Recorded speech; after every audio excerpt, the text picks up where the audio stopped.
Hello friends, स्वागत है आपका मीनू सिंह की क्लासेस में। मैं आपकी होस्ट एंड दोस्त मीनू सिंह फिर से आ गई हूँ आपके बीच। और आज बात है जेपीएससी और जेएसएससी में सरकार ने छात्रों की बातें सुनने के लिए अपनी मर्जी जाहिर कर दी है। छात्र की बात सुनने को सरकार तैयार हो गई है। छात्रों को संदेश कल ही भिजवा दिया गया था। 5 अगस्त को ही छात्रों के पास संदेश एसडीओ और एसडीओ और लेकर गए थे। ठीक है कि आप बात करने के लिए तैयार हो जाइए, आपसे सरकार बात करना चाहती है। ये संदेश सरकार की तरफ से एसडीओ लेकर जयपाल सिंह मुंडा स्टेडियम छात्रों के बीच पहुंचे थे। छात्रों ने कल तिरंगा यात्रा निकाला था।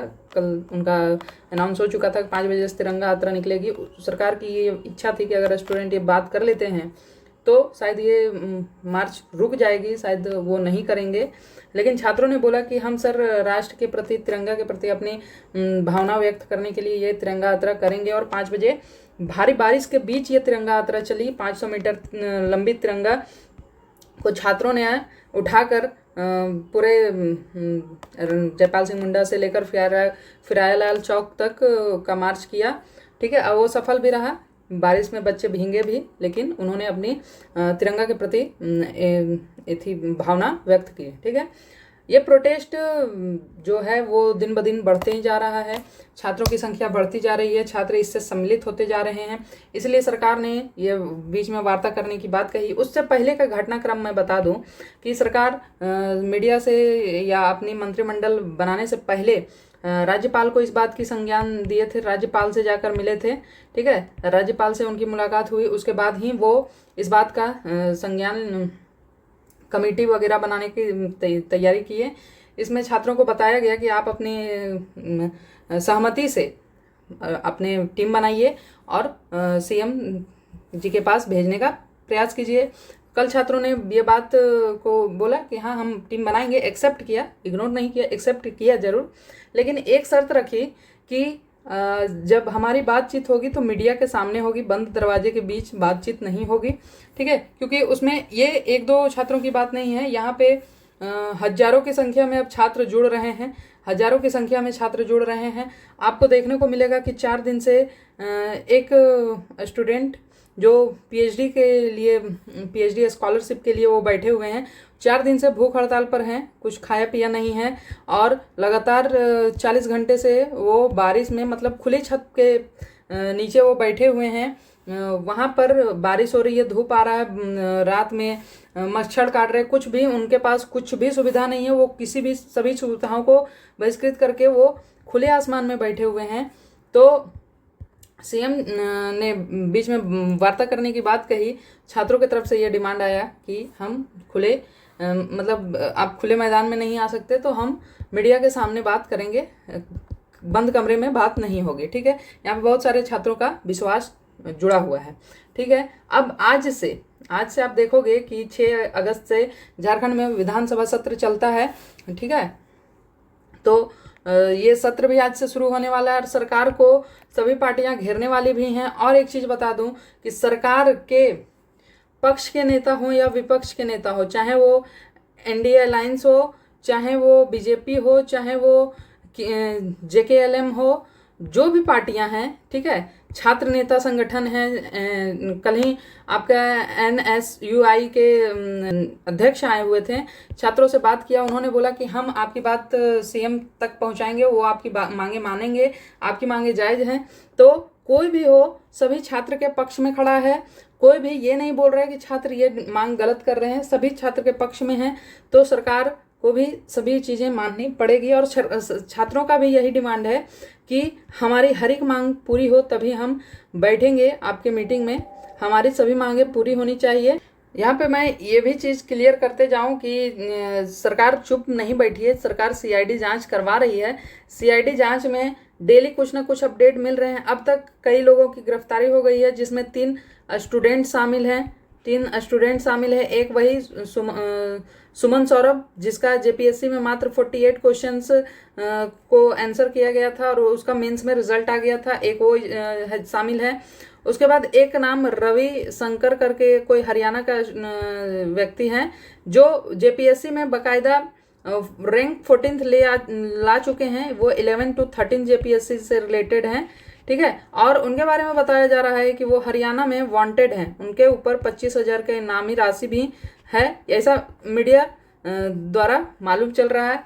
ये हैं इनकी अभी गिरफ्तारी शायद नहीं हुई, सुमन सौरभ की गिरफ्तारी हो गई है, अभय तिवारी की गिरफ्तारी हो गई है, ठीक है। ये सभी व्यक्तियों की गिरफ्तारी हो गई है, प्लस बहुत सारे अधिकारियों की भी गिरफ्तारी हो रही है और लगातार सीआईडी छापे मार रही है। उसमें बहुत सारे जो इंस्टीट्यूट है, रांची में जो फेमस इंस्टीट्यूट है उनका नाम सामने आया। वहाँ पे क्वेश्चन को रटवाने का प्रयास किया जाता था, वहाँ पे क्वेश्चन बनवाया जाता था कि कौन सा क्वेश्चन सही होगा, कौन सा गलत होगा, तो ये सभी जानकारियाँ मिली हैं। उसके बाद रांची और लखनऊ में लगभग 5 जगहों पर, रांची में तो बहुत जगहों पर, लखनऊ में भी छापेमारी हुई तो 5 लोगों को गिरफ्तार किया गया वहां से भी, ठीक है। टीडीपीएल का जो मैनेजिंग डायरेक्टर अभय तिवारी है उसकी तो गिरफ्तारी हो गई, लेकिन और भी टीडीपीएल के कर्मचारी हैं जिनकी गिरफ्तारी होनी है, कुछ फरार हो चुके हैं, कुछ की गिरफ्तारी होनी है। तो ये सभी घटनाक्रम चल रहा है, ये सभी चीज़ें हो रही हैं।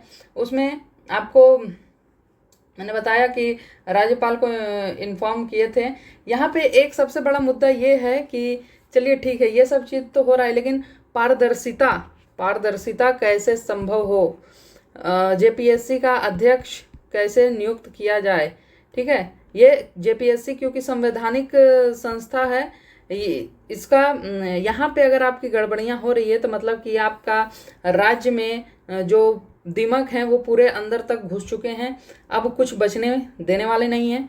तो इसलिए अब इसका रिफॉर्म जब सही तरीके से होगा तो आप यूपीएससी के पैटर्न पे यहाँ पे एग्ज़ाम कंडक्ट करवा सकते हैं, ठीक है। यूपीएससी जैसे अपनी कमेटी बनाती है, और सबसे बड़ी बात यहाँ पे है कि आप रिस्पॉन्सिबिलिटी जिसको दे रहे हैं, ठीक है, रिस्पॉन्सिबिलिटी जिसको दे रहे हैं वो रिस्पॉन्सिबिलिटी लेने को तैयार हो। अगर आप थोड़ा सा भी आशंका कहीं पे भी होती है कि हाँ पेपर लीक हुआ है या सीट बेचने का प्रयास है, तो उस पर तुरंत कार्रवाई हो और सख्त तरीके से कार्रवाई हो। उसका बीच बचाव करने की आवश्यकता नहीं है, उसको छुपाने की आवश्यकता नहीं है, क्योंकि यही बीच बचाव और छुपाने की प्रक्रिया में ही हमारा राज्य 26 सालों में एक भी एग्ज़ाम ऐसा नहीं है जो सही तरीके से कंडक्ट करवा सके। 2016 का पीजीटी में स्टूडेंट सामने आए हैं जिनका मतलब नंबर अच्छे खासे हैं, लेकिन उनको सेलेक्ट नहीं किया गया है। जिनका नंबर बहुत कम है उनको सेलेक्ट किया गया है। तो वेल डिजर्विंग कैंडिडेट क्या क्वालिफाई नहीं कर सकते हैं, ठीक है। हर एक सेक्टर से आए हैं, जेएसएससी सीजीएल हो, फील्ड वर्कर हो, आपका एक्साइज कांस्टेबल हो, या फिर जो जेपीएससी है उसका है, फॉरेस्ट रेंजर ऑफिसर का, एएसएफ हो, मतलब जितने सारे एग्ज़ाम हुए हैं झारखंड में सभी के सभी कलंक में हैं, सब कलंकित हैं, कोई भी स्वच्छ नहीं है। 1st और 2nd जेपीएससी तो सीबीआई के अंदर ही हैं, सीबीआई इंक्वायरी में ही चल रही है, अभी तक कोई अपडेट नहीं आया है।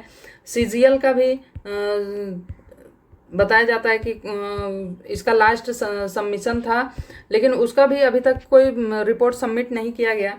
तो सभी चीज़ों पे रिस्पॉन्सिबिलिटी तय हो, जिसको आप जिस अधिकार के लिए जहाँ पे बैठा रहे हैं वो अधिकार वो अपनी समझे, उसको अच्छे से निर्वाह करे और अपनी रिस्पॉन्सिबिलिटी का गलत इस्तेमाल ना करे।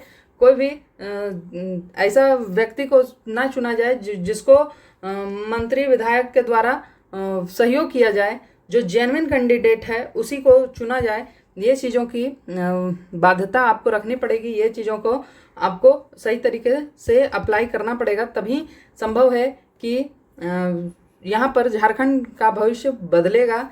अभी तक तो कुछ भी हो नहीं पाया है।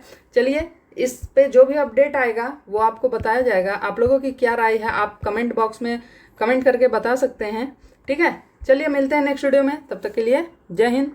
देखते रहिए, चैनल को सब्सक्राइब कर लीजिए, ठीक है। Thank you.